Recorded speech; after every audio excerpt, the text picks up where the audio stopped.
Hello everyone. Today is the again continuation of female reproductive system. Okay. So today we are going to see about gestation period and parturition. Okay. So gestation period is the time.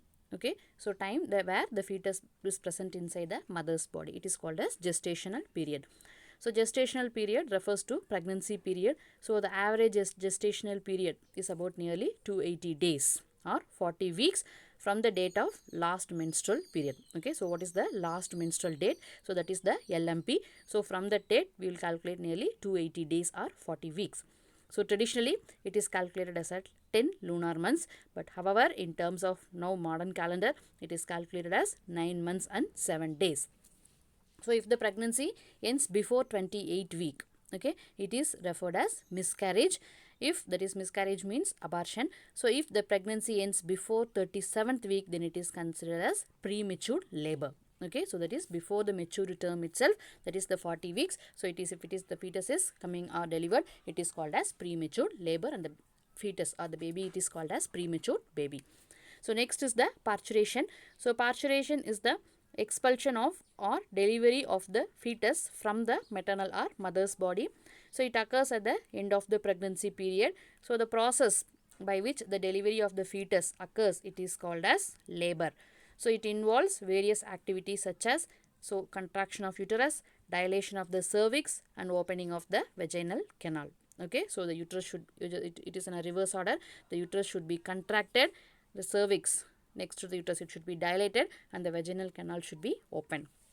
So Braxton Hicks contractions. Okay, so it is a type of contraction. So it is a weak, irregular, short, and usually a painless uterine contraction. So in the uterus, contraction in the uterus. So when it will start means at the 6th week of the pregnancy. Okay, so it is suggested that these contractions do not induce cervical dilation but may cause softening of the cervix. So often the practice of contraction, that is the Braxton Hicks contraction, help the uterus to practice for labor. Okay, so sometimes these contraction causes discomfort. So while nearing the time of delivery, the Braxton Hicks contraction becomes very intense, that is more intense, and it is called as false labor contractions. So false labor contractions are believed to help the cervical dilation. Then next is the stages of parturition. So 3 stages are there: first, second, and third stage. So in the initial or first stage, so the strong uterine contractions will be called, it is called as labor contractions will start.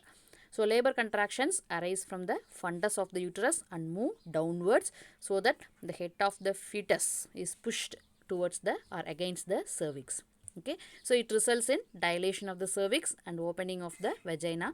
So exact cause for the onset of labor, it is unknown. So mainly the stage extends for a variable period of time. Next is the second stage. In this stage, the fetus is delivered out of the uterus through cervix and vaginal canal. So this stage lasts for nearly about 1 hour. So third stage, so during this stage, the placenta is detached from the decidua, that is the waist material, and is expelled out from the uterus. So it occurs within 10 to 15 minutes after the delivery of the child. So these are the 3 stages of parturition. So next is the mechanism of labor. So there will be slow and weak contraction of the uterus will commence at about a month of before parturition. Okay, so it is not a one-day process. So before 1 month itself, there will be a slow contraction of the uterus will be there. So later the contractions will gradually obtain strength, and finally it converted into a labor contraction at the time of labor. So exact cause for the onset of labor contraction, it is still not known. So however, it is believed that labor contractions are induced by the signals from the fetus. Okay, so and during labor, reflex from the uterus and cervix produce powerful uterus contractions. So thus uterus contraction and the cervix play an important role in labor. So many hormones are involved during parturition. So role of uterus. So once started, the uterus contraction causes the development of more and more strong contraction. It is a positive feedback mechanism. So once the contraction is initiated, that is the stretch receptor will send the impulse to your brain, so that it will produce more and more contraction of the uterus. So that is the irritation of the uterine muscle during the initial contraction will lead to further reflex contractions, and it is called as positive feedback mechanism. So it plays an important role not only in producing more number of uterine contractions, but also the contractions to become more and more powerful. Okay, not only the number of contractions, more and more powerful contraction. So this will expel the fetus outside the mother's body. So role of cervix. Cervix also play an important role by increasing the strength of the uterine contractions. So when the head of the fetus is forced against the cervix during the first stage of labor, the cervix will stretch. So it causes stimulation of the muscles of the cervix, which in turn results in reflex contraction of the uterus. So last is the role of hormones. So the hormones involved in the process of parturition are, first is the maternal hormone, fetal hormone, and placental hormone. So maternal hormones, what are all the mother's body, the hormones that are involved in labor are oxytocin, prostaglandins, cortisol, catecholamines, and relaxin. Okay.